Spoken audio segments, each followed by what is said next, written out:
Bon alors en fait on a organisé une collecte d'objets, donc on collecte des vêtements, des piles, des bouchons.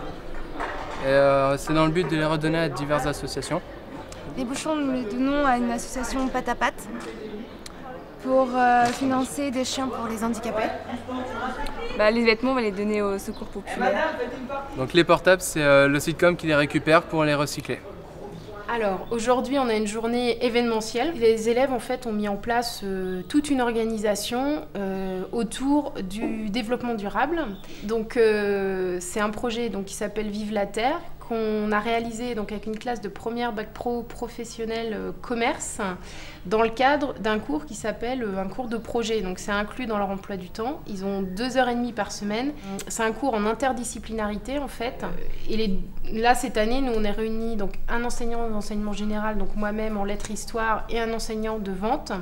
Et donc dans ce BEP, on travaille énormément, et c'est ma partie, sur l'accueil, sur la communication, savoir écrire à des professionnels, se présenter, envoyer une télécopie, envoyer un mail, contacter des professionnels, donc prendre le téléphone, et c'est pas une chose si aisée que cela pour des élèves de 15 ans. Donc voilà, la première année, ça leur permet effectivement de développer toute cette aisance communicationnelle. Ça demande un travail assez important auprès des élèves, parce qu'il y en a beaucoup qui ont quand même des difficultés en langue française, et notamment à l'écrit. Donc ça me permet vraiment de leur apporter des choses complémentaires à l'enseignement que je peux avoir en lettres. Et puis du coup, ils ont moins l'impression d'être en cours de français, donc ça passe beaucoup mieux. Ce qui est intéressant, c'est que c'est pas un cours.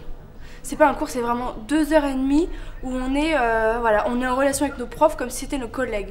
Ils nous aident, ils nous donnent des directives, on les suit, ils nous donnent des conseils, on s'entraide vraiment, on a vraiment une relation beaucoup plus proche avec eux, et on les plonge dans le monde du travail, quoi. C'est plus un cours, c'est pas du tout scolaire. Et puis, bien sûr, gérer toute l'animation de cette journée, ça va développer chez eux des savoir-faire, au niveau autonomie, au niveau rigueur, au niveau tout un tas de savoir-faire professionnels dont ils vont pouvoir user, bien sûr, l'an prochain pour leur dossier d'animation.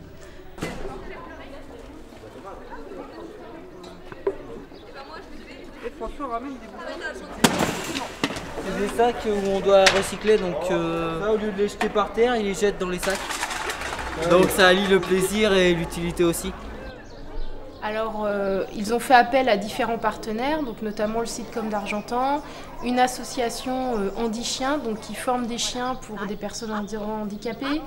Ils ont mis en place une collecte au sein de l'établissement. Donc, ils présentent aussi les travaux qu'ils ont réalisés au cours de l'année, donc différents exposés sur le développement durable, le tri sélectif. Le but est aussi de leur apprendre à organiser un événement, parce que comme on est en commerce, l'animation c'est quelque chose qu'ils vont avoir besoin de pratiquer au quotidien. Bon, ça nous permet de travailler en autonomie, on a beaucoup de responsabilités, on doit passer des coups de téléphone, envoyer des emails, contacter diverses personnes, on doit se déplacer aussi dans la ville, faire des photos, des retouches photos, retoucher des images, parce que quelques logos qu'on a à faire, c'est nous qui les faisons à partir de quelques images piochées sur internet. Et c'est vrai qu'on travaille tout le temps depuis l'année dernière avec l'informatique. Oui, bien sûr, les TIS, on les utilise tous les jours dans nos cours, mais là, c'est encore plus intéressant puisque ce sont les élèves qui vont les utiliser. Nous avons un élève qui a appris de A à Z le projet de monter un diaporama sur le cycle de l'eau. En fait, j'ai voulu faire un diaporama sur l'eau et ses ressources et savoir si l'eau elle était inépuisable ou quoi. Donc j'ai commencé par regarder où l'eau était présente dans le monde et s'il y avait des inégalités à travers les différents pays. Donc on peut voir qu'il y a des pays où l'eau elle manque beaucoup alors qu'il y en a certains d'autres pays qui gaspillent l'eau pour pas grand chose. Cette compétence communication orale a été évaluée l'an dernier pour la certification intermédiaire du BEP-MRCU.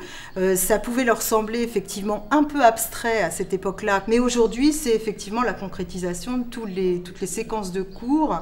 Tout ce qui leur était vraiment très très difficile l'an dernier en début d'année, c'est-à-dire prendre un téléphone et communiquer ou envoyer un mail est devenu maintenant chose totalement aisée et habituelle. Je pense que le projet, ça apporte vraiment quelque chose à nos élèves, dans le sens où c'est... ils n'ont pas l'impression d'être en cours, alors qu'ils travaillent peut-être des fois 2 ou 3 fois plus que lorsqu'ils sont en cours. Et ça les rend très autonomes, en fait. Ça les oblige à devenir autonomes. Et ça, je crois que là-dessus, c'est la réussite du projet, en fait. C'est très intéressant parce qu'on se construit personnellement, mais aussi professionnellement.